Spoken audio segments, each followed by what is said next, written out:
Yeah.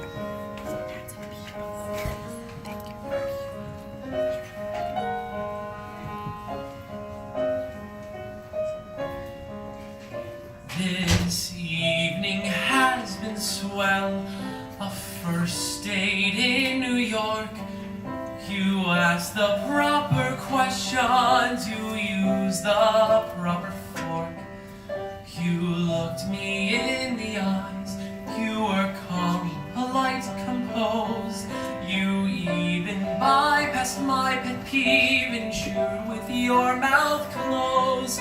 We paid the check, I walked you home, we said goodnight, and then you asked me the big question.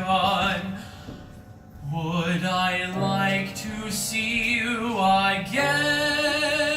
Well, I shouldn't make a date without my book in front of me, 'cause I'm always double booking, which can cause catastrophe. And although it's never personal but merely oversight, I ticked off many friends and with my mother had a fight about my irresponsibility and how it's downright rude to be so absent-minded and so such ingratitude as to not remember who and when and where I said I'd be. But my mother is impossible and somehow doesn't see that it's simply lack of focus or there's too much on my mind, so that little things like names and dates get somehow left behind. It's a file I cannot access in some corner of my brain. But I didn't mean to bring mom up or stand here and complain, for the simple point I'm trying to make despite the time it took is that I really can't do anything without my frickin' book.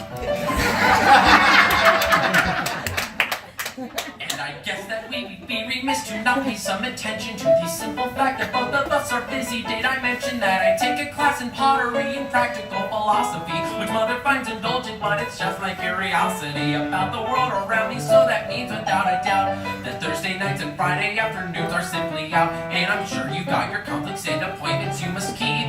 And then there's all the normal stuff like laundry, food, and sleep. And not to say that it's impossible and far from insurmountable, it's just that as two kids we must always be accountable for all these little details and demands upon our time, which can really seem ridiculous and make the uphill climb of our day-to-day existence like a race that can't be won. And all but just eliminate the time for any fun.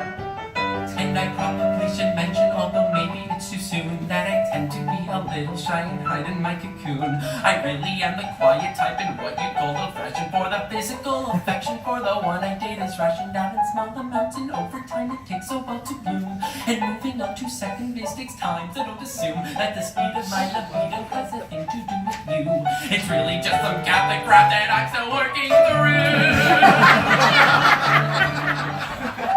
And then there's a big question which is open for debate, of whether I'm in any frame of mind to even date. I mean, is it too soon after the last misadventure to put myself through that kind of assorted mess again? Sure, they say that time is healing, and I truly feel, of course, when one falls off, the best advice is jump back on the horse. But the words are deep and so to feel it, even though it tried, I sometimes feel I'm meant to be the bridesmaid of a bride. Oh my god, I must be swimming in some red wine sort of haze. I'm resorting now to metaphors and tired old cliches. You really must forgive me, for it's far from illustrative of the normal sort of guy I am, who's smart and so creative. But this rambling's got to cease, for I'm sure you must be weary of this seemingly ridiculous avoidance of your query.